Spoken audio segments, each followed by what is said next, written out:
प्रेरणादायक कथा गीता पर शपथ क्यों दिलाई जाती है। एक बार विष्णु भगवान बैकुंठ लोक में शेष शैया पर आंखें मूंदे लेटे मन ही मन मुस्कुरा रहे थे। देवी लक्ष्मी उनकी चरण सेवा कर रही थी। भगवान को मन में ही मुस्काता देख देवी को कौतूहल हुआ। देवी लक्ष्मी ने उनसे प्रश्न किया, भगवान आप संपूर्ण जगत का पालन करते हुए भी अपने ऐश्वर्य के प्रति उदासीन से होकर इस क्षीर सागर में नींद ले रहे हैं, इसका क्या कारण है। श्रीहरि पुनः मुस्कुराए और अपनी मोहक मुस्कान बिखेरते हुए बोले, हे प्रिय, मैं नींद नहीं ले रहा बल्कि अपनी अंतर्दृष्टि से अपने उस तेज का साक्षात्कार कर रहा हूँ देवी, जिसका योगी अपनी दृष्टि से दर्शन कर लेते हैं। जिस शक्ति के अधीन यह समस्त संसार है, मैं जब भी उसका मन में दर्शन करता हूँ तब आपको ऐसा प्रतीत होता है कि मैं नींद में डूबा हूँ, परंतु ऐसा है नहीं। भगवान ने इतनी रहस्यमय तरीके से बात कही कि लक्ष्मी जी को कुछ बातें समझ में आई, कुछ नहीं आई। उन्होंने पुनः प्रश्न किया, है नाथ, आपके अतिरिक्त भी कोई शक्ति है जिसका ध्यान स्वयं आप करते हो। यह बात तो मुझे घोर विस्मय में डालती है। श्रीहरि ने कहा, देवी, इस बात को अच्छी प्रकार से समझने के लिए आपको गीता के रहस्य समझने होंगे। गीता के समस्त अध्याय मेरे उस शरीर के अंग हैं जिसकी आप सेवा करती है।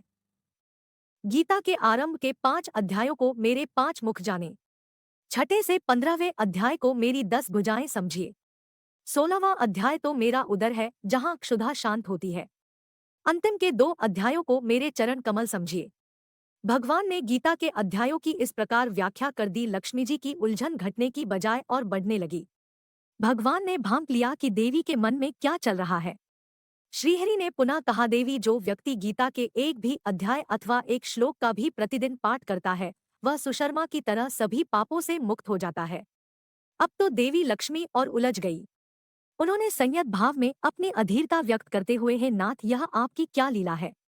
एक के बाद एक आप पहेलियां ही कहते जा रहे हैं। कृपया आप मेरी जिज्ञासा शांत करें।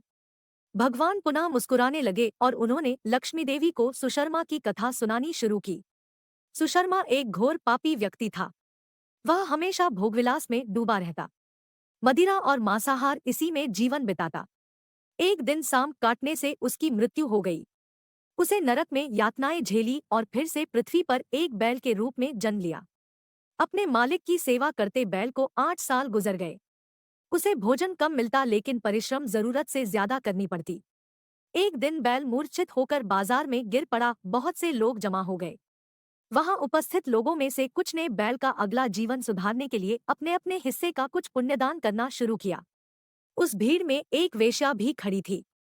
उसे अपने पुण्य का पता नहीं था, फिर भी उसने कहा उसके जीवन में जो भी पुण्य रहा हो उसका अंश बैल को मिल जाए। बैल मरकर यमलोक पहुंचा। बैल के हिस्से में जमा पुण्य का हिसाब किताब होना शुरू हुआ तो एक बड़े आश्चर्य की बात हुई। ऐसे आश्चर्य की बात जिसके बारे में यदि धरतीलोक पर किसी व्यक्ति को कहो तो विश्वास ही न करे। बैल के हिस्से में सर्वाधिक पुण्य उस वेश्या का दान किया हुआ आया था। उसी वेश्या के किए पुण्यदान के कारण बैल को नरकलोक से मुक्ति हो गई। इतना ही नहीं, उसी पुण्यफल से पृथ्वी लोक का भोग करने के लिए मानव रूप में जन्म देकर भेजा गया। उसके पुण्य इतने थे कि विधाता ने उससे पृथ्वीलोक पर जाने से पहले उसकी इच्छा भी पूछी। ऐसा सौभाग्य करोड़ों में किसी किसी धर्मात्मा को ही मिलता है। इंसान के रूप में जाने से पहले बैल ने मांगा, है परमात्मा, आप मुझे मानवरूप में पृथ्वी पर भेजने का जो उपकार कर रहे हैं उससे मैं धन्य हो गया हूँ। अब आपसे और क्या मांगू। बैलयोनि में मेरा जन्म मेरे पूर्व के कर्मों के दंड स्वरूप ही रहा होगा। इसलिए मैं चाहता हूँ कि मनुष्य रूप में जाकर मैं उन कर्मों में न पड़ूं जो मेरा भावी खराब करेंगे। मनुष्य रूप में इसकी आशंका सर्वाधिक है। परमात्मा ने पूछा, तो बताओ मैं तुम्हारा कैसे प्रिय करूं, अपनी एक इच्छा बताओ। उसने मांगा, मुझे बस वह क्षमता प्रदान करे कि मुझे पूर्वजन्म की समस्त बातें स्मरण रहें। उनका स्मरण करके मैं कर्मों से भटकने से स्वयं को रोक सकूंगा। बस इतनी सी कृपा और कर दे। परमात्मा ने उसकी इच्छा स्वीकार ली और उसे वह योग्यता प्रदान कर दी। पृथ्वीलोक पर आने के बाद उसे पूर्वजन्म स्मरण थे, इसलिए उसने सबसे पहले उपकार का फल चुकाने का निर्णय किया। पृथ्वी पर आकर उसने उस वैश्या को तलाशना शुरू किया जिसके पुण्य से उसे मुक्ति मिली थी। आखिरकार उसने उस वैश्या को खोज ही निकाला। उसने वेश्या को सारी बातें बताई और फिर पूछा, देवी, आप धन्य हैं। आपके कर्म तो सबसे नीच कर्मों में आते हैं, फिर भी आपके पास इतना संचित पुण्य कैसे था, यह घोर आश्चर्य की बात है। मैं जानना चाहता हूँ कि कौन सा पुण्य आपने मुझे दान किया था। वेश्या ने एक तोते की ओर इशारा करके कहा, वह तोता प्रतिदिन कुछ पढ़ता है। उसे सुनकर मेरा मन पवित्र हो गया। वही पुण्य मैंने तुम्हें दान कर दिया था। सुशर्मा के आश्चर्य का तो कोई अंत ही रहा। एक स्त्री ने उस पुण्यफल का दान किया जिसके बारे में उसे पता तक नहीं है, और वह पुण्य इतना प्रभावी है कि उसकी अधम योनि ही बदल गई। उसने तोते को आदरपूर्वक प्रणाम किया और उसके ज्ञान का रहस्य पूछा। तब तोते ने अपने पूर्वजन्म की कथा सुनाई। तोता बोला, पूर्वजन्म में मैं विद्वान होने के बावजूद अभिमानी था और सभी विद्वानों के प्रति ईर्ष्या रखता था। उनका अपमान और अहित करता था। मरने के बाद मैं अनेक लोकों में भटकता रहा। फिर मुझे तोते के रूप में जन्म मिला, लेकिन पुराने पाप के कारण बचपन में ही मेरे माता पिता की मृत्यु हो गई। मैं रास्ते में कहीं अचेत पड़ा था। तभी दैवयोग से वहां से कुछ ऋषिमुनि गुजरे। मुझे इस अवस्था में देखकर उन्हें दया आई और मुनि मुझे साथ उठा लाए। आश्रम में लाकर मुझे एक पिंजरे में वहां रख दिया जहां विद्यार्थियों को शिक्षा दी जाती थी।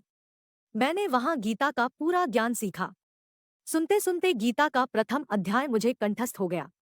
इससे पहले कि मैं अन्य अध्याय सीख पाता, एक बहेलिये ने वहां से चुराकर इन देवी को बेच दिया। मैं अपने स्वभाववश इनको प्रतिदिन गीता के श्लोक सुनाता रहता हूँ। वही पुण्य इन्होंने आपको दान किया और आप मानवरूप में आए। श्रीहरि ने लक्ष्मी जी से कहा, देवी जो गीता का प्रथम अध्याय पढ़ता या सुनता है, उसे भवसागर पार करने में कोई कठिनाई नहीं होती। तो इस प्रकार भगवान ने श्रीमद् भगवद गीता के विभिन्न अध्यायों को अपने शरीर का अंग मानते हुए बताया है कि गीता में साक्षात उनका वास है। गीता को स्पर्श करने का अर्थ है आप श्रीनारायण के अंगों का स्पर्श कर रहे हैं। भगवान का स्पर्श करके सौगंध लेने के बाद कोई असत्य नहीं कहेगा, इसी विश्वास के साथ गीता की सौगंध दी जाती है। विशेष भगवद गीता कर्म की व्याख्या करता सर्वश्रेष्ठ ग्रंथ है, जो सिखाती है कि व्यवहार में मनुष्य का जीवन कैसा होना चाहिए। असत्य बोलने, लालच और मोह में पड़कर अपने निकटजनों को अनुचित सलाह देने और धर्म के विरुद्ध जाना मनुष्य का सिर्फ अपना ही नहीं बल्कि पूरे कुल के नाश का कारण हो जाता है। गीता यह सब सिखाती है।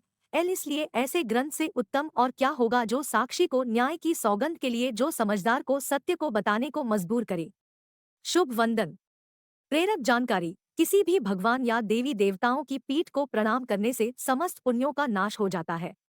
इसका प्रमाण भागवत कथा में एक प्रसंग में इस प्रकार बताया गया है कि जरासंध के साथ युद्ध के समय एक काल यवन नाम का राक्षस जरासंध की तरफ से युद्ध करने के लिए युद्ध स्थल में श्री कृष्ण भगवान जी से युद्ध करने आ गया।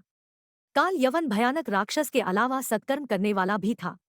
श्री कृष्ण भगवान जी इस राक्षस के वध के पहले इसके समस्त सत्कर्मों को नष्ट करना चाहते थे। सत्कर्म नष्ट होने से सिर्फ इस दुष्ट को दुष्टता के कर्मफल मिले व उसका वध किया जा सके। इसलिए श्री कृष्ण भगवान जी मैदान छोड़कर भागने लग गए।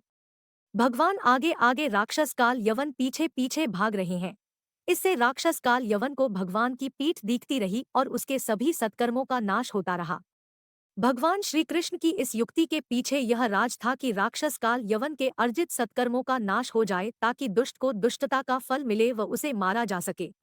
जब काल यवन के समस्त सत्कर्म भगवान श्री कृष्ण के पीछे पीछे दौड़कर पीठ देखने के कारण नष्ट हो गए, उसके बाद ही उसका वध संभव हो सका। इसलिए कृपया किसी मंदिर की फेरी परिक्रमा लेते समय देवी देवताओं की पीठ को प्रणाम न करें और न ही पीठ को देखें, बल्कि उनके सम्मुख हाथों को जोड़कर प्रार्थना, अर्चना व आराधना करें। इस अज्ञानता को खत्म करने को ज्यादा से ज्यादा सज्जनों तक यह कथा पहुंचाने में सहयोगी बने, ताकि सबके सत्कर्मों को क्षीण होने से बचाया जा सके। ऐसी और वीडियो देखने के लिए हमारे YouTube चैनल कहानी संग्रह को सब्सक्राइब करें।